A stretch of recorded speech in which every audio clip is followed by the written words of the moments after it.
ሰላም ጤና ይስጥልኝ አድማጭ ተመልካቾቻችን የጽናት ሚዲያ ቤተሰቦች እንደምን ቆያችሁ እንደምን አረፈዳችሁ እንግዲህ መደበኛ ፕሮግራማችን ጀምረናል የጽናት አድማጭ ተመልካቾቻችን ሁሉ ጊዜ ጽናትን ስትከታተሉ የምናሳስበው ጽናትን ላይክ ሼር ሰብስክራይብ ማድረጋችሁ እንዳትረሱ ጽናት እያደገች ነው ወደ 20,000 ደርሰናል የጽናት ሚዲያ ቤተሰቦች በጣም ደስ ብሎናል እንግዲህ የበለጠ ይሄን ሚዲያ በማሳደግ የበኩላችሁ ሚና እንድትወጡ በተለይ አሁን ደግሞ ትግሉ እየተፋፋመ ወደ አንድ ደረጃ ከፍ ያለ ስለሆነ የፕሮግራም ለውጥና የፕሮግራም ማሻሻያ የተለያዩ የዜና አውታሮችንም ለማጠናከር እንዲረዳን ጽናት ሚዲያን እንድታሳድጉ በታላቅ አክብሮት ጠይቃለሁ እንድትደግፉ የትግሉ አንድ አካል ስለሆነ ይሄንን ካልኩኝ በዋናነት የጽናት ሚዲያ ዛሬ በተለይ ከትግላችን በተለይ ከአንድነቱ ጋር በተያያዘም በስፋት እየተቀነቀኑ ያሉ የፕሮፓጋንዳ ዲስኮርሶችን ወደ እናንተ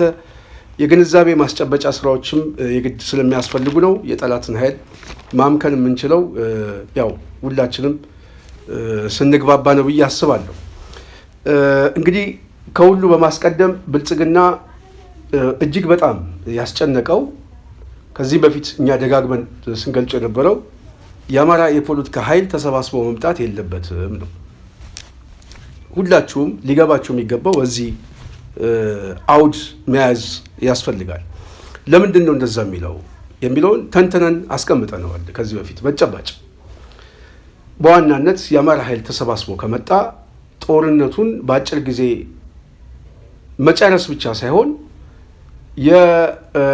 የጦርነቱ በተለይ ሜዳው ራሱ የሚቀየርበት እድል በጣም ሰፊ ነው እየተሳበ የመምጣት እድሉ በጣም ሰፊ ነው ስለዚህ ከሜዳው ውጪ በሆነ ትግል ላይ ደግሞ አብዛኛው የብልጽግና ኃይል ይሄንን ኃይል ሊቋቋም አይችልም ስለዚህ ፍርሃት ያለበት አንዱ ያጠቁናል ብሎ የሚያስቡት አንዱ ሜዳውን የሚቀይሩብናል የሚል ነው ባትል ፊልዱ ይቀየራል ስለዚህ ይሄ ጉዳይ ስለሚያስጨንቀው በተለይ አማራው አንድ ሆኖ ከተሰባሰበ የአጥቂነት ሚና ይኖረዋል የክልሉ መዋቅር ይፈርሳል ወደ ብልጽግና ማዕከላዊ መንግስቱ የመምጣት እድሉ በጣም ሰፊ ነው ከዚህ ኃይል ጋር ደግሞ የተለያዩ ኃይሎችም በራሳቸው ቁመና ላይ የተመሰረተ ትግል ከጀመሩ ሊቋቋሙ ስለማይችል የፖለቲካው አውድ ይለወጣል ቀጠናዊ መልክ ሁሉ ሊኖር ይችላል የውስጥ አስተላለፉ ይቀየራል የሚል ግምገማ አለው ይሄ ፖለቲካዊ ግምገማ ነው ከዚህ ፖለቲካዊ ግምገማ ተነስተን ታዲያ የጽናት ሚዲያ ቤተሰብ ብልጽግና በዚህ ደረጃ ከሰጋ በዚህ ደረጃ ስጋት ውስጥ ያስገባው ዋነኛው ምክንያት ከተረዳን የአማራው ኃይል ተሰባስቦ ድርጅት መፍጠር የለበትም የሚል ብያኔ ስላለው ይሄንን ሲያጨናግፍ ቆይቷል በምን በውስጥ ምስለኔዎቹ በገንዘብ ኃይል በማስኮብለልም በገንዘብም በሚገዛው የፖለቲካ ሰርጎ ገብነትም በፈጸማቸው አባሎቹ ከፍተኛ እክል ፈጥረዋል ድርጅት እንዳይመጣ የተለያዩ ትርክቶችን ማምጣት የኃይል አስተላለፉ ማዛባት ግጭት መፍጠር የውስጥ አንጃነት መፍጠር ይሄ ሁሉ አደጋው ከዚህ የመጣ ነው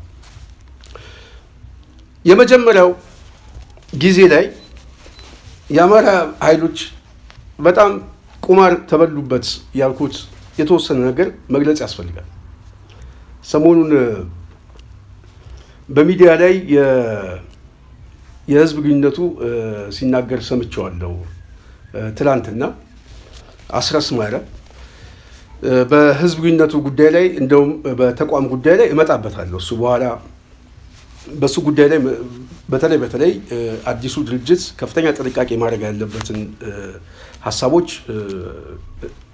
እንወያይበታለን እዛ ላይ ግን ሲናገር አንድ ነገር ሰማው ምንድነው ያለው የህዝቡ ሁኔታ ከአንድነቱ ጋር በተያያዘ በውጭም በውስጥም ያለው ህዝብ ሁኔታ ስናየው አንዳንድ ጊዜም ራሳችንን መውቀስ ያስፈልጋል ብለን እንድናምን አድርጎናል ለምን የአንድነቱ ስሜት በዚህ ደረጃ ህዝቡ ለኛም አስቦ ለአንድነቱ ተጨንቆ የሰጠን ግብረ መልስን መቋቋም ከምንችለው በላይ ሲሆንብን ይህንን ጉዳይ መጀመሪያ ማድረግ እንችል ነበር የሚል የጥፋተኝነት ስሜት ተሰምቶናል ይሄ በጣም ፐርፌክት የሆነ ምናልባትም ዘግይቶ ግን የገባቸው አብይ አህመድ ራሱ ታማኝ ሰዎችን ሰብስቦ ብዙ 100 ሚሊዮኖች መድብ ያለው መቼም አንድ ይሆናሉ ብላችሁ አትጠብቁ በዚህ በኩል ስጋት አይግባችሁ ብሎ እስከመፎከር ደርሶ ነበር። በተጨባጭም አንድ እንዳንሆን በተለይ በሚዲያ በጣም ብዙ ስራዎች ተሰርተዋል። የማለየት ስራዎች ተሰርተዋል። በሶሻል ሚዲያ ገጾቻቸው የሶሻል ሚዲያ ሚሊሻቸው በጣም ብዙ ነገር ሲያደርግ የነበረው አንደኛውን እንዳጠለሻ አንደኛውን እንደጠላ አድርጎ ሲያወሩ የነበረው በድራፍት ቤት ሳይቀር ይሄ ማውዝ ቱ ማውዝ ባለ ኮሙኒኬሽን ራሱ ብዙ ስራ ሲሰራ ነው የቆየው የፋኖ አንድነት እንዳይመጣ። በጠላት በኩል የፋኖ ሰራዊት ደካማ ጎን ተብሎ ቁጥር አንድ የሚጠቀሰው ዋንኛ እንደሪት መተደርጉ የሚጠቀሰው የአንድነት ጉዳይ ነበር። ይሄ በጠላት እይታ ብቻ ሳይሆን በዓለም አቀፍ ማህበረሰቡም ጭምር በቀጠናው ባሉ ኃይሎችም ጭምር ከፍተኛ የሆነ ጥያቄ ያስነሳ ነገር ነበረ። አይተ እንደሆነ አርቲክሎች ሲጻፉም ሌሎች ነገሮች ሲደረጉም የተለያየ ፍራክሽን ያለው ኃይል ተብሎ ነው እየተጠቀሰ ያለው። ያ በከፍተኛ ሁኔታ ሞገሳችን አሳንሶት ነው የነበረው። ይህንን ደግሞ አገዛዙ በደንብ ካፒታላይዝ አድርጎ ከፍ አድርጎ አጉልቶ ሲጠቀምበት ነው የቆየው። ስለዚህ ይሄ አንድነት በዚህ ሁኔታ በዚህ ፍጥነት ሰላማዊ አስተማማኝ በሆነ መንገድ ሁሉንም በሚያስማማ መንገድ ማንም ቅሬታ በማያቀርብበት መንገድ መሰራቱ ከፍተኛ የሆነ መደናበር ፈጥሯል። በሰራዊታችን በኩል ከፍተኛ ደስታና በራስ የመተማመን ስሜት ኮንፊደንስ ፈጥሯል። በእርግጥም አገዛዙን ማስወገድ በእርግጥም መንግስት መሆን የሚችል አመራር አለን፣ እርስ በርሱ የሚዋደድ የሚግባባ አመራር አለን የሚል ትልቅ መተማመን ፈጥሯል። ከአንድ ቀጠና ወደ ሌላ ቀጠና ከጎጃም ወደ ጎንደር ከጎንደር ወደ ሸዋ ከሸዋ ወደ ወሎ ሰራዊቱ እየተደዋወለ እንኳን ደስ አላችሁ እየተባባለ ነበረ። የህዝቡ ስሜት መቼም ለመግለጽ ቃላት ያጥራል። ከፍተኛ ደስታ ነው የተሰማው። እንኳን ደስ አላችሁ መልእክቶችን ማስተናገድ በማንችልበት ደረጃ በዲያስፖራ በኩልም የተፈጠረው ስሜት በጣም ልዩ ነበረ። አንዳንዱ ነገር በጣም የጥፋተኝነት ስሜት ጭምር እንዲሰማ ያደርጋል። ይሄን ነገር በጊዜው ሰርተን ህዝቡን ለዚህ ደስታ አለማብቃታችን ምን ያክል ችግር እንደነበረ ያን ጭምር እንድንመረምር ያደረገ ነው። ስለዚህ ትልቅ የሆነ በራስ መተማመን እርስ በርስ ጥርጣሬ ሳይኖር ከአንድ ቀጠና ወደ ሌላ ቀጠና የሚደረግ ወታደራዊ እንቅስቃሴ በነፃነት በአንድ የድርጅት ማዕቀፍ በአንድ መዋቅር ውስጥ መደረጉ ትልቅ ነገር ነው። በጣም ትልቅ ነገር ነው። መጀመሪያ ሳይገባቸው ቀርቷል ብዬ አላስብም። ግን የተረዱበት መንገድ ግን ሁሉም የየራሱ የሆነ የኃይል አስተላለፍ ለመገንባት ስላለ አንዱ ከአንዱ ጋር የሚያደርገው ግፊያ ብልጽግና ግን በውስጥ በኩል ተጠቅሞበታል። እኔ ውጭ ሆኜ እንደ አንድ የዳር ተመልካች ሆኜ የገመገምኩትን ነው የምነግራችሁ። እዚህ ላይ የብልጽግና ጨዋታ የተጫወተው ሁለት ኤጀንቶችን የተጠቀመው፣ አንደኛው ራሱ የብልጽግና ሰራዊትን የተጠቀመው ምን በማድረግ የፋኖ ደጋፊ በመምሰል የሶሻል ሚዲያው ላይ ያለውን የሚዲያ አርበኛ የፋኖ ደጋፊ በመምሰል፣ በሌላ በኩል ደግሞ አንቲ ፋኖ የብልጽግና ኃይሎች በመምሰል። ሁለቱም ግን ተመሳሳይ ናቸው። የፋኖ ደጋፊ የሚመስለው ፋኖን አንዳንድ ጊዜ ፕሮፋይል አድርጎ ሀሳብ ይሰጣል፣ ያጀግናል፣ አንደኛውን ኃይል ያኮስሰዋል፣ አንደኛውን ኃይል ያጀግነዋል። አንደኛው ኃይል ደግሞ የብልጽግና ኃይል ደግሞ ይሄኛው ኃይል ጋር ኮመንት ይሰጣል። ምን ማድረግ ነው የሚፈልገው? ማደናገር። አንዱ የፋኖ አንዱ የብልጽግና ሆነው እንዲታይ ነው። እና ሚዲያው ላይ ይሄንን ማለማመድ ነው የያዙት ማለት ነው። በስፋት ማለማመድ ማለት ነው። ይሄኛው ደጋፊ የሚመስለው ብልጽግና ነው።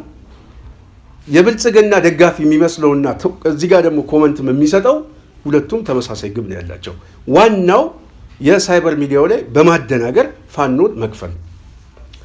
ሁለተኛው ታርጌት ግን በእነዚህ ኃይል ጭቅጭቆች የፋኖ ደጋፊ የሚመስለውን ኃይል የአስተሳሰብ ማዛባት መፍጠር።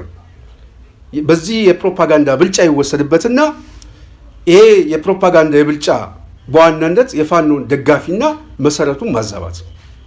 ምናልባት የተረዳችሁኝ ይመስለኛል። እነዚህን የሚጫወቱት ብልጽግናዎች ናቸው። በሌላ በኩል ደግሞ ሰራዊቱንም መሬት ላይ ያለውንም የድጋፍ ማህበረሰቡንም ማዛባት።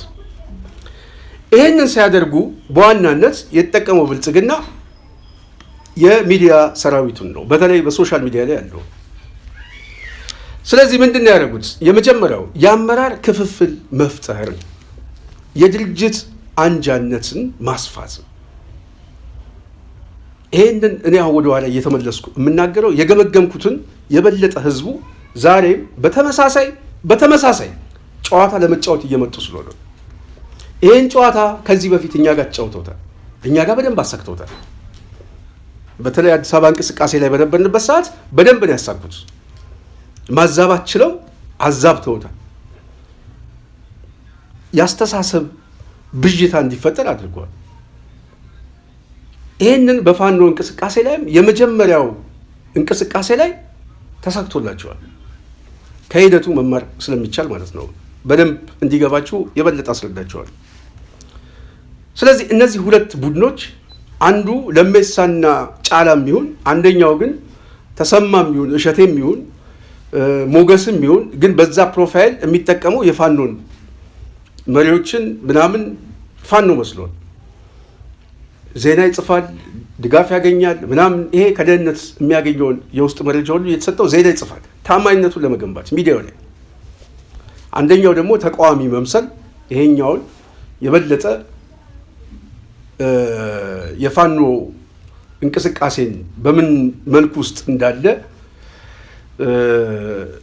ከዚህኛው ኃይል ጋር ሰጣ ገባ ውስጥ ነው የሚገቡት።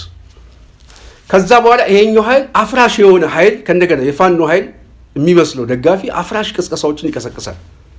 ይኸው እየተባሉ ነው፣ ይኸው እርስ በርስ እየጣሉ ነው ብሎ ደግሞ የብልጽግና ኃይል ያራግባል። ሁለቱም የሚጫወቱት ግን ለብልጽግና ነው። በዚህ መሀል ላይ ነው ህዝቡን ብዥታ ውስጥ የሚከተው ደጋፊውን። ይሄንን ሲያደርጉ ግን ምንድን ነው ግባቸው? ዋናው የአመራር ክፍፍል፣ የድርጅት ክፍፍል መፍጠር። አሳክተውታል? አዎ። ሁለተኛው ያለመተማመን መፍጠር ነው። በፋኖ እንቅስቃሴ ውስጥ ያለመተማመን መፍጠር፣ በስፋት ይሄንን ማራገብ፣ ያለመተማመን መፍጠር። ሶስተኛው የሚንጠባጠብ ተስፋ የሚቆርጥ የፋኖ እንቅስቃሴና የትግል መሰላቸት መፍጠር ነው። ተስፋ መቁረጥ፣ የሚሰላች እና የትግል እንቅስቃሴው ላይ ተስፋ ማስቆረጥ ነው። ምክንያቱም ተስፋ ሲቆርጥ ሞራሉ ሲሰበር ምን ይሆናል? ወይ ከትግሉ ይወጣል ወይ እጅ ይሰጣል። ምክንያቱም ሀሳብ ነው። ሀሳቡ እዚህ ውስጥ ሊዋጋበት የሚችለው ሀሳብ ነው ወደ ጫካ ያወጣው። ስለዚህ ያንን ሀሳብ የሚገዛው ሰው ሲያጣ ብቸኝነት ይሰማዋል። ብቸኝነት የሚሰማው ኃይል ደግሞ የበለጠ የፕሮፓጋንዳ ብልጫ ሲወሰድበት ወይ ከትግሉ ይወጣል ወይ እጅ ይሰጣል። አራተኛው የደጋፊውን ስነልቦናና የሰራዊቱን ሞራል ማዳከም። ይሄ በትግሉ ላይ ያለውን አጠቃላይ ሁኔታ ማዳከም ምንድን ነው? ተስፋ ማስቆረጥ። መጀመሪያውን ካስታወሳችሁ የፋኖ እንቅስቃሴ በጀመረበት ሰዓት የነበረው የድጋፍ እንቅስቃሴ እንዴት ነው? ምን ይመስላል? እኔ እንኳን አንድ ዓመት ያው ታውቃላችሁ ብዙ ሌላ ዓለም ውስጥ ያለ ነው ያሳለፍነው አስቸጋሪ ሁኔታ። ግን በጣም የምንሰማው ወሬ ግን ከፍተኛ ድጋፍ እንደነበር። ይሄንን የድጋፍ ኃይል ይሄንን መሰረት ማዛባት ነው። የደጋፊውን ስነልቦና የሰራዊቱን ሞራል ማዳከም፣ የኃይል አሰላለፉን ማዛባት። ሌላው አምስተኛው የእውቀት ደረጃና የሰብአዊነት ጥሰት ውንጀላን በማጉላት እሱ አሁን ሰሞኑን እየመጣ ያለው እንቅስቃሴ ከዚህ ጋር ስለሚገናኝ ነው የበለጠ ማስረዳቸው። እንደዚህ አይነት ዲስኮርሶችን ማምጣት ነው። ይሄ ከፍተኛ ክፍል በመፍጠር በፋኖ እንቅስቃሴ ውስጥ ብዥታ በመፍጠር በደጋፊውና በፋኖ እንቅስቃሴ ላይ ቀላል የሚባል ጠባሳ አልደረሰም። ለዚህ ነው አንድነቱ እንደው መጀመሪያ ማድረግ ሲገባን በመዘግየታችን ተጸጽተናል፣ ራሳችን መውቀስ ያስፈልጋል ነው ያለው አርበኛ አስረስ ማለት። ይሄ ሀሳብ ትክክል። ስለዚህ ሂሱን ወስዷል ማለት ነው። እንደ አንድ የፋኖ ሊደር ኃላፊነቱን ወስዷል። የህዝቡን ድጋፍ ግን ስናየው ግን መጀመሪያ ማሳካት እንችል ነበር። ስለዚህ መሐመድ ተሰማ ከዚህ በፊት አስታውሳለሁ በጣም የተናገረው የጠላትን ኃይል እርስ በርስ እንዳያግባባ ማዛባት ችለናል። ሚዲያው ደግሞ ምንድን ነው የሚለው? የዚህ የብልጽግና የሶሻል ሚዲያ አርሚው እንደዚሁ ዩቲዩብ ላይ ያለው የካድሬ ጮት የሚጮው ምንድን ነው? መቼም ቢሆን አንድ አይሆኑም፣ አይስማሙም፣ አንድነት የላቸውም የሚል ድምዳሜ ላይ ነው ያሉት። ይሄ የአብይ አህመድም የፖሊሲ አቅጣጫ ነው። የአማራው ኃይል አንድ እንዳይሆን ማድረግ ነው። አንድ ከሆነ ግን ስጋቱን ቅድም ስለነገርኳችሁ አልመለስበትም። ስለዚህ የአማራው ኃይል እየተሰባሰበ ሲመጣ ምን አለው? ትልቅ የፖለቲካ ካፒታል አለው፣ የድጋፍ መሰረት አለው፣ ትጥቅ አለው፣ ሰራዊት አለው፣ ኮዝ አለው። ስለዚህ ኮዝ ያለው ሰራዊት፣ የፖለቲካ ድጋፍ ያለው ሰራዊት፣ የሚዲያ ድጋፍ ያለው ሰራዊት በከፍተኛ ብልጫ አገዛዙን መበተን ስለሚችል ስለሚያፈራርሰው ብልጽግና ቀንም ሌሊትም ገንዘቡን እያፈሰሰ ካፒታል በጀት አጥፌ ይዋጋለን ያለው አብይ በዛ ደረጃ ነው። አሁን በገንዘብም በቄስም በመሬትም ያለ የሌለውን ኃይል ሲያፈስ የነበረው አንዱ ከጦርነቱ ባልተናነሰ አንድነቱን ማጨናገፍ ነው። ይሄ ስለገባን ነው እኛ በስፋት አብዛኞቻችን ትኩረት ሰጥተን የምንቀሰቅሰው። የፋኖ ኃይሎች ከራሳቸው ጋር እየታረቁ ሲመጡ ምን አሰቡ? እኛ እርስ በርስ ስንጣላ ጠላት ብልጫ እየወሰደ ነው። እንደውም ሰራዊቱም ደጋፊውም ተስፋ እየቆረጠ አንዳንዱ እጅም የሚሰጠው ከዚህ መዳከም የመጣ ነው። ስለዚህ አንድነቱ መፍጠን አለበት። ይህ አንድነት ካልፈጠነ የአማራ ህልውና አደጋ ውስጥ ይገባል። ጦርነቱም የተራዘመ ይሆናል። ተዋጊ ሰራዊቱም ይሰላቻል፣ መንጠባጠብ ይመጣል። ስለዚህ አንድነቱን ማፍጠን አለብን የሚል ስምምነት ውስጥ ወደ ራሳቸው መመልከት ሲጀምሩ የአንድነቱ አስተሳሰብ እየተጠናከረ መጣ። በዚህ ሰዓት የፕሮፓጋንዳ ቅስቀሳ ሲነገር የነበረው ሁለተኛ ተርሙ ምንድን ነው? ተሸጠ፣ ከህወሓት ጋር ተገናኙ፣ ከሻዕቢያ ጋር ተገናኙ። የመጀመሪያውን ነግሬያቸዋለሁ። ሁለተኛው ረድፍ ደግሞ ይሄ ነው። የአማራ ትግል ተሽጧል እኮ።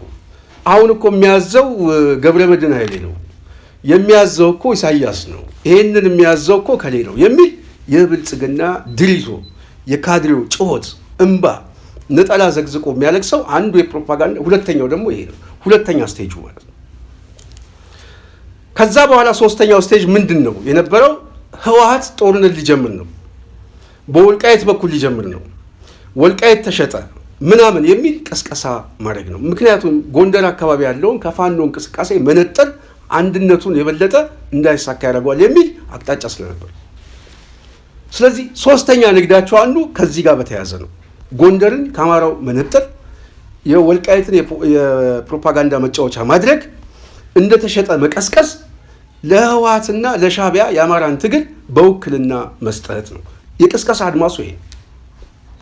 አማራው ኮዝ የለውም፣ ቅጥረኛ ነው፣ ተላላኪ ነው ምናምን የሚል ጥያቄ ማለት ነው። ኦህዴድ ግን ጥያቄ አለው፣ መልስ አለው። ኦህዴድ ችግር የለውም። አብይ አህመድ በመጽሐፉ ሲጽፍ ባንዳ ነኝ፣ ለሲአይኤም ለኦነግም መረጃ ሰጣለሁ፣ የደም ነጋዴ ነኝ ሲል እነሱ ታሪካቸው ማናቅ ይመስላቸዋል። ግን የአማራውን እንቅስቃሴ ግን የትግል መንፈሱን ለመጉዳት ከሽያጭና ከደላላው እንቅስቃሴ ጋር የተያዘ የፕሮፓጋንዳ ዲስኮርስ ነው ሲጠቀሙ የነበሩት። ይህንንም ተቋቁሞ ግን አንድነቱ እንደምንም እየበሰለ እዚህ ደረሰ። አንድነቱ ተበሰረ።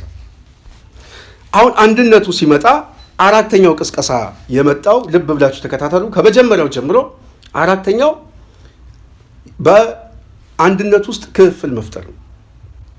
አንድ የውክልና ክፍል፣ የስልጣን ይገባናል፣ እነንተና ስልጣኑን ጠቀለሉት፣ እነንተና በባዶ ወጡ፣ እነንተና ተንሳፈፉ የሚል እዚህ ይሄ እኮ የቀበሌ አስተዳደር እኮ አይደለም።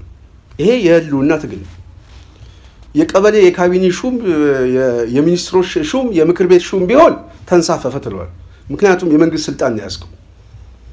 ወታደር ይዛል፣ ሰራዊት ይዛል፣ ደህንነት ይዛል፣ በጀት ይዛል።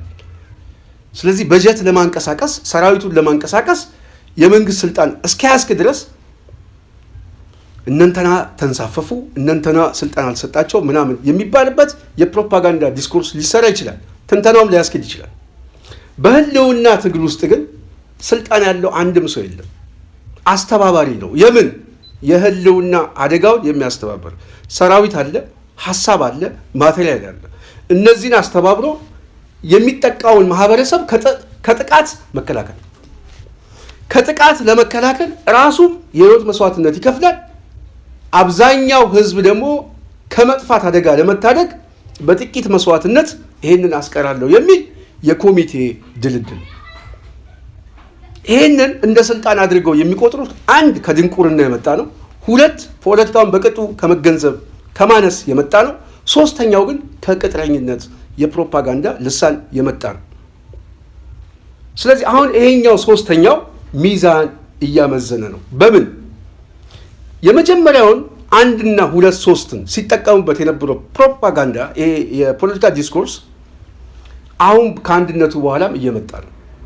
ተገፉ፣ ስልጣን አልተወከሉ፣ ምናምን ተንሳፈፉ የሚል አንደኛው። ሁለተኛው ሚስተር ገሌ እኔ አሁን ለምሳሌ ስም እየጠራው ከዚህ በፊትም እኔ ስም ጠርቻለሁ። በተለይ ግርማ ካሳ እጅግ በጣም እኔ በአማራ ትግል ውስጥ ተቆርጦ መጣል ያለበት እንጥል ነው ብዬ አስባለሁ። ያበጠ እንጥል። ምክንያቱም እኔ ብዙ ስለማቅ ነው የምናገረው። በተለይ ፋኖ እንቅስቃሴ ውስጥ ያላችሁ ሰዎች በተለይ ከግርማ ጋር ኮንታክት አለን ምናምን የሚሉ ሰዎች እኔ የፋኖ እንቅስቃሴ በጣም ሊፈተሽ ይገባል ብዬ አስባለሁ። በቃ እንቅስቃሴው እኔ የግርማን ፕሮፋይል ከኔ የተሻለ የመረዳት አቅም ያለው ሰው አለ ብዬ አላስብም።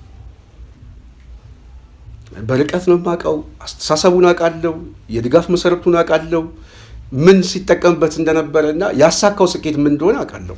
ድርጅት በማምከን ግርማ ፐርፌክት የሆነ ሰው ነው። ማምከን የሚችል ሰው ነው፣ ማጋጨት የሚችል ሰው ነው። ለማጋጨትም ለማምከንም ግን የሚጠቀማቸው ስልታዊ መንገዶች ናቸው። ደጋፊ ይመስልሃል፣ ግን ነገ ጠዋት ሊበላህ ነው። ስለዚህ የግርማ ጽሁፎች፣ የግርማ ትንተናዎችን ልብ ብላችሁ እንደው ፖለቲካ ለሚገባቸው ሰው ተከታተሉት። የጽሁፉ እንድምታዎቹ ድጋፍ አይደሉም፣ ስልታዊ አጥቂነት ነው። ተረኛም አለው። የሚደግፈው ዛሬ የሚደግፈው አይደል ነገ ሊያጠቃው ነው። ተታኮት ነው አንዱ ማጥቃት የሚፈልገው። አንደኛውን አጥቅቶ ከጨረሰ በኋላ ተመልሶ ይመጣበታል። ዓላማው ግን መተማመን አለመፍጠር፣ ድርጅት መበተን፣ የቡድን አስተሳሰብን መበተን፣ ተጽዕኖ ውስጥ መግባት በጣም የሚፈልግ ነው። የሀሳብ ተጽዕኖ ገዝፎ እንዲታይ የሚፈልግ ሰው ነው ግርማ። እኔ የማውቀው በዛ ነው። ከዚህ ውጪ ሌላ ግርማ አላውቅም። ዛሬ እኔ በድፍረት የምናገረው እየሄደበት ያለው መንገድ ልክ ኦህዴድ የመጀመሪያው ተርም ላይ ሲያደርገው የነበረው እንቅስቃሴ ግርማም እየደገመው እየመጣ ነው። እሱ ብቻ አይደለም፣ ኦህዴድ የሚቀሰቅሰው ቅስቀሳ በዛ ስም ውስጥ እየተጠቃለለ እየመጣ ነው እና ተቀዳሚ ምክትል ሊቀመንበር ማለት መከታው ማሞ ሆኗል። መከታው ማሞ ተቀዳሚ ምክትል ሊቀመንበር አድርገውታል። ከዛ ባለፈ ሌላ ምንም ስልጣን የለውም። እንደኔ እንዳልኳችሁ ነው። ይሄ እኛ መከታው ማሞ እዚህ ኃላፊነት ውስጥ መግባት ያልነበረበት ሰው ነው፣ ወንጀለኛ ሰው ነው ብለን ነው ምን ብዬ ነው እኔ ማምነው። ግን ያው እኛ የፈለግነው ነገር ሙሉ ለሙሉ መሆን አለበት ማለት አይደለም። እነሱ በተለያየ ምክንያት የሚያውቁትን ያውቃሉ። በቃ መከታው ማሞን ከ19ኛው መካከል አንዱ አድርገውታል እና መከታው ማሞ የተቀዳሚ ምክትል ሊቀመንበር ሆኗል። ከዛ ባለፈ ሌላ ምንም ሮል የለውም። በቃ ያው አርበኛ ዘመነ በተለያየ ምክንያት ስብሰባው መምራት ካልቻለ ስብሰባውን ያው ዘመነ ይመራል ማለት ነው። እና ይሄ ድርጅት እንዳልኳችሁ ሙሉ ለሙሉ 100% እንደምንፈልጋቸው ሰዎች እዚህ ያሉ ማለት ነው። አሁን እኔን ብትጠይቁኝ ለምሳሌ ከዚህ ውስጥ ወይም የምር ነው ማለት መሰረዛቸው ሰዎች ይኖራሉ። ወሳኙ ነው ብሆን ማለት ነው። አብዛኞቹ 90% የሚሆኑትን በጣም አሪፍ ነው። ግን አንድ 3 እዚህ ውስጥ ካሉ ከ19ኙ 3ቱን አንዱ ያው እስክንድር ነው፣ አንዱ መከታው። እነሱን ሰርዝን ኢንፋክት 4ቱ አንደኛው አስረስም ላይ ችግር አለብኝ እኔ። 3ቱ ያው ስማቸውን ታውቃላችሁ። አንድ 4ኛም ሰው አለ አሁን አልነግራችሁ እና ከአራቱ ሌላ ሰው ቢገባ ደስ ይለኝ ነበር። ግን 15ቱ ፌክት ሐሪፍ በቃ የሚመጥናቸውን ቦታ ነው ያገኙት። ወይ ተጠልፎ ነው ወይ ሆን ብሎ ነው። እኔ ግን ስለምጠራጠር የግርማን ጉዳይ ዝም ብዬ በሁሉም በማየው ልውሰደው። ሰሞኑን ከአንድነቱ ጋር በተያያዘ ግርማ 3 አይነት ቅስቀሳ ሲቀሰቅስ አይቼዋል። አንደኛ በተለይ ምክትሉ ላይ ተጽዕኖ ማሳደር የምን የፓወር አቅም እንደሌለው በሚዲያ ላይ እኔ ከፈለኩ አመጣዋለሁ። ምንም አቅም የለውም። የተሰጠው ያው ሰብሳቢው በሌለበት ሊቀመንበሩ በሌለበት እንትን ማድረግ ነው፣ ስብሰባ መጥራት ነው፣ ምናምን ማድረግ ነው እና እንደ ቃቃ ነው ያደረጉት ምናምን። ይሄ ቶርች የሚያደርግ ነው። አንድነቱን በታክቲክ ግን ማፍረስ ነው። ምን በማድረግ ስብዕና በመግደል እውነት ነው እንዴ ተሰሚነት የለኝም እንዴ ምናምን እያለ ከራሱ ጋር ግለሰቡ ወይ እንዲጠይቅ ወይም ደግሞ ሰራዊት ውስጥ ያለውን እንቅስቃሴ በተለይ የፖለቲካ ግራና ቀኙን ማገናዘብ ያልቻለ ሰው ተገፍተናል፣ ዝም ብለን ነው ያስቀመጡን፣ በስማችን ሊነግዱ ነው ምናምን የሚል ግጭት የሚፈጥርበት መሳሪያ ነው። ዝም ብላችሁ ተከታተሉት ነው ብነግራችሁ። የተከታተለ ሰው ያተርፋል። እኔስ 2 ድርጅት በደንብ ሲያመክን አውቀዋለሁ፣ በደንብ ተሳክቶለታል። 3ኛ ድርጅትም እንደዛው በተመሳሳይ። አሁን 4ኛው ይመስለኛል የፋኖ እንቅስቃሴ። ስለዚህ የመጀመሪያው ጨዋታ አንዱ በተለይ አፋድ ውስጥ ያሉትን ሰዎች ለመምታት እስክንድርን ለመምታት ለመቀጥቀጥ ሲጠቀምበት የነበረው የአፋጎ የአፋባ ደጋፊ በመምሰል አፋባ ሲመጣ ደግሞ ጎንደር አካባቢ ያሉትን ወሎ አካባቢ ያሉትን በመያዝ አፋጎን መቀጥቀጥ ነው። አሁን ደግሞ አንድነቱ ሲመጣ ደግሞ የአፋባ ደጋፊ በመምሰል አፋድ ውስጥ ያሉትን ሰዎች መቀጥቀጥ ነው። አለመተማመን መፍጠርና መበተን ነው። ግቡ ግን እሱ። ስለዚህ ይህንን ኦህዴዶች መጀመሪያ መሐመድ ተሰማ እንዳለው አዛብተነዋል ሲል ያዛቡት በእነሱ ሰራዊት ብቻ ሳይሆኑ በኦህዴድ ሚኒሻ በሚዲያ ሰራዊት ብቻ ሳይሆኑ በተቃውሞ ጎራ ውስጥም የፋኖ ደጋፊ ነው የሚሉ ሰዎችንም በመግዛትም በአስተሳሰብ በመለወጥም በነገራችን ላይ የፋኖ ትግል በዋናነት አንዳንድ ሰው ሊደግፍ ይችላል። የፋኖ ትግል ደግሞ ከመደገፍም በላይ የሆነባቸው ሰው የህልውና ታጋዮችም ሊሆኑ ይችላሉ። እኛ ደጋፊ ሳንሆን የህልውና ታጋይ ስለሆነ ነው። በህልውና ትግላችን ላይ እንደዚህ አይነት ደላላን ቆርጦ መጣል የማይችል ፋኖ ካለ በአደባባይ የምንፋለመው የምንታገለው አይደል፣ የጠላት አይደል። ስለዚህ መረጃን በመስጠት ግንኙነትን በማድረግ እያንዳንዱ የሚደረግ እንቅስቃሴ የማዛባት ስራ ነው። አሁን ሁለተኛ የማዛባት ስራ እውቀት የለውም፣ ስልጣን የለውም፣ የሰብአዊ መብት ጥሰት እየተፈጸመ ነው ምናምን የሚል ማደናገሪያዎች ማለት ነው። ከዚህ በፊት የተለያዩ አደረጃጀት በመፍጠር ትክክል ያልሆኑ ችግሮች ሊፈጠሩ ይችላሉ። ተቋም የለም፣ የጎበዝ አለቃ ነው ያለው። ስለዚህ በጎበዝ አለቃ ላይ ሰው እንደ ተቋም የራሱ የሆነ ማዕቀፍ ከሌለው ስህተቶች ሊኖሩ ይችላሉ። እነዚህ ስህተቶች ግን በቀጣይነትም ይደገማሉ ማለት አይደለም። ይሄ ስህተት እንዳይደገም ጥንቃቄ አድርጉ ብሎ ሰው ይደግፋል ወይስ የህልውና ትግሉ ላይ ገና በእግሩ እንኳን ያልቆመ ድርጅት ላይ እነከሌ ለምን ተመደቡ፣ ከዛ ድርጅት ይውጡ? አሁንም የመጣው ቅስቀሳ ከዚህ የሽመልስ የኦህዴድ አስተሳሰብ የመጣ ነው። ባለቤቱ ማን እንደሆነ ግልጽ ነው። ባለቤቱ ግልጽ ነው፣ ማን እንደሆነ እናውቀዋለን እኛ። ስለዚህ ይህንን ምላሱን መቁረጥ የግድ ያስፈልጋል፣ ማወቅ የግድ ያስፈልጋል ብዬ አስባለሁ። አሁን የተጀመረው ቅስቀሳ ይሄ ስለሆነ፣ ስለዚህ እኛ ምን ማድረግ አለብን? የፋኖ ኃይል መሬት ላይ ያሉ ሰዎች በከፍተኛ ደረጃ በተለይ እኔ አሁን ይሄን የመጨረሻ ተቋም ነው ብዬ ነው የማስበው ለአማራ ህዝብም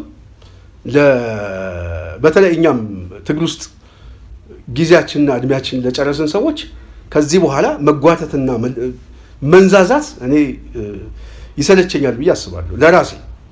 ስለዚህ ይህን ድርጅት ማጽናት የእያንዳንዱ አማራ ግዴታ ነው። አላስፈላጊ የሆኑትን የድጋፍ መሰረቶችን የፕሮፓጋንዳ ቅስቀሳዎችን ማጋለጥ ብቻ የለም፣ በስማቸው እየጠራን አደብ ገዝተው እንዲቀመጡ ማድረግ የግድ ያስፈልጋል። አደብ ገዝተው እንዲቀመጡ ይህንን ማድረግ የግድ ያስፈልጋል። ስለዚህ ደጋፊው የፋኖ እንቅስቃሴ እንደነዚህ አይነት ኃይሎችን የድጋፍ ያስተሳሰብ የፕሮፓጋንዳ ስራ የግድ ያስፈልገናል። የሚደገፉበት ቀጥተኛ ድጋፋቸው ከየት እንደሆነ ማወቅ፣ የፕሮፓጋንዳ ጫናቸውና የሴራ ትንተናውን በደንብ ማስቀመጥ፣ ተከታይ ቁጥራቸውን መቀነስ፣ እንደዚሁም ተደማጭነት አለን የሚሉትን በባዶ ማስቀረት የግድ ያስፈልጋል። ተከታታይ የሚዲያ ስራ መስራት ያስፈልጋል። አንድ ሁለተኛው የደጋፊው ሚና አንድነቱ ላይ ማጉላት፣ የኛ ሚና አንድነቱ ላይ ማጠናከር። እነሱ የአመራር ክፍፍል ለመፍጠር የሚፈልጉት አንድነቱን ማዛባት ነው። እኛ ደግሞ በተቃራኒው ማጉላት ነው። እነሱ ያለመተማመን መፍጠር ሲሰሩ፣ እኛ ደግሞ መቀራረብን የበለጠ ማስረጽ ነው። ስለዚህ መቀራረብን፣ አንድነትን ማጉላት፣ መቀራረብን የበለጠ ማስረጽ የግድ ያስፈልገናል። የደጋፊውና የሰራዊቱ የስነ ልቦና የሞራል የማዳከም ስራ ሲሰሩ፣ እኛ ደግሞ የአሸናፊነት የፖለቲካ ድል የፕሮፓጋንዳ የበላይነት መውሰድ ነው። በሚዲያው ላይ ይሄ ነው ስራችን መሆን ያለበት። የመጨረሻ እነሱ አያቅም፣ እከሌ እኮ ለስልጣን አይበቃም፣ ስልጣን የለውም የሚል ቅስቀሳ ሲቀሰቅሱ የበለጠ መሪው ማክበር፣ እውቀት የለውም የሚሉትን ሰው የበለጠ እንደውም አለቃችን እንደሆነ ማሳየት። ይህንን በማድረግ በሰራዊት ውስጥና ባለቆቹ በላይ ኃላፊነት ባሉ ሰዎች ላይ ጥልቅ የሆነ መከባበር መፍጠር የግድ ያስፈልጋል። እንደዚህ ሲሆን እነዚህ ኃይሎች እየተራገፉ ይወድቃሉ ማለት ነው። ጨዋታቸውን ልንበላው እንችላለን። ስለዚህ የጽናት ሚዲያ ይሄንን አበርተን መስራት አለብን ብለን እናስባለን። ተመሳሳይ የሆኑ ሰዎችን የሚጽፏቸውንም የሚናገሯቸውንም ይዘን አሁን ከዚህ በኋላ አንድነቱ በጣም ስለሚያስፈልገን ፖዘቲቭ የሆኑ ጉዳዮችን እንጂ ኔጌቲቭ የሆኑ አስተሳሰቦችን ይዞ በመምጣት የፋኖን እንቅስቃሴ ላይ ብዥታ የሚፈጠር የትኛውም ኃይል በስም በአስተሳሰብ ከሚዲያው ላይ ከሚናገረው ከሚጽፈው እያመጣን እንተነትነዋለን፣ በትነን እናሳያቸዋለን። በዜሮ የምናስቀረው በጣም ብዙ ሰው ስላለ ነው። እየጠበቅን ያለ ነው። በነገራችን ላይ የሚጽፈውን የሚናገረውን አብዛኛውን እየጠበቅን ነው። ስለዚህ ይህንን ማድረግ የግድ ያስፈልጋል ብዬ አስባለሁ። ሌላው መግለጽ የምፈልገው የጽናት ሚዲያ ቤተሰብ አስረስ አሁን ሚዲያ ላይ መጥቶ ሲናገር ሰምቻለሁ። እኔ ከዚህ በፊት ስም ሳልጠራ ምናምን በስፋት ነበረ ሀሳብ የሚገልጸው። አሁን ግን በአደባባይ የግድ መተራረም ስላለብን እየገለጽ መሄድ አለብን ብዬ አስባለሁ። አሁን አዲሱ ድርጅት እጅግ በጣም ሲበዛ እኔ ወንድማችን አስረስ ከሰማ እጅግ ሲበዛ ተቋማዊ ስትራክቸር መጠበቅ አለበት ብዬ አስባለሁ። እጅግ ሲበዛ መጠቀቅ ያስፈልጋል። ከዚህ በፊት የነበረው በአፋጎም በአፋባም ምናምን የነበረ የወዳጅነት የሚዲያ በውጭም ያለ የደጋፊ በውስጥም ያለ መሳሳቦች አሉ። አሁን በአዲሱ ድርጅት ላይ መሳሳብ የሚባል ነገር ተበጥሷል። አሁን የሚዲያው ዘርፍ የትላንት ወዳጅ አይደለም። የሚዲያው ዘርፍ አጠቃላይ የአማራ ፋኖ ብሔራዊ ንቅናቄ ድርጅት የሚመራው የሚዲያ ዘርፍ ነው መሆን ያለበት። ስለዚህ ይሄም የሚዲያ ዘርፍ ደግሞ በዋናነት ሊያጋጭ ልዩነት ሊፈጥር ምናምን ስለሚችል በተለይ ሁለት ጉዳዮች ላይ ከዚህ በፊት ከነበረው ችግር ተነስቶ አዲሱ ድርጅት በተለይ ስራ አስፈጻሚው ይሄን ጉዳይ መገምገም አለበት ብዬ አስባለሁ። አንደኛ የውጭ ጉዳይ ከዚህ በፊት የተለያዩ ድርጅት እና አሰላለፎች ተፈጥሮ የተፈጠረ ፍትጊያዎች አሉ። ስለዚህ በዚህ ስትራክቸሩን በጠበቀ ሂደቱ ላይ የውጭ ጉዳይ ጥንቃቄ ማድረግ ያስፈልገዋል ብዬ አስባለሁ። እንደ አዲሱ የአማራ ፋኖ ብሔራዊ ድርጅት ከሁለቱም የድጋፍ መሰረት ውስጥ የፖለቲካ መሰረት ውስጥ ያሉ ልሂቃንን የበለጠ የሚቀራረቡበት የመጀመሪያ አዳዲስ የግንኙነት ስራዎችን መስራት የግድ ያስፈልጋል። የታክስ ፎርሱም ለማቋቋም በተለይ በውጭ ጉዳይ ላይ የተለያዩ በደንቡ ላይ ስልጣንና ኃላፊነት ላይ የተቀመጠ ጉዳይ አለ። በዚህ ጉዳይ ላይ የጽናት ሚዲያ ቤተሰብ አንዳንድ ሰዎች የስልጣን ተዋረዱ በተለይ ደግሞ የመዋቅር አደረጃጀቱ ላይ ሀሳብ ስጥበት ያላችሁ ያሉ ያለኝ ጊዜ በደንብ እመጣበታለሁ። ግን በዋናነት የዚህ ድርጅት የበላይ ጠባቂ አንድ ድርጅት ዋናው የጠቅላላ ጉባኤ ነው። ስለዚህ ጠቅላላ ጉባኤው የድርጅቱ አንገቱ። ስለዚህ የጠቅላላ ጉባኤ ካለ መሰረቱን እየጠበቀ ማዕከላዊ ኮሚቴ አለ፣ የህግና ስነ ስርዓት ኮሚቴ አለ፣ ኦዲትና ኢንስፔክሽን አለ። ስለዚህ ሊቀመንበሩም አማካሪዎች አሉት። የሊቀመንበሩ እርከን ግን ተቀዳሚ ምክትል ሊቀመንበርና ምክትል ሊቀመንበሩ የጽህፈት ቤት ኃላፊ አለ። ስለዚህ ውጭ ጉዳይ በተለይ በምክትል ሊቀመንበሩና በጽህፈት ቤቱ በቀጥታ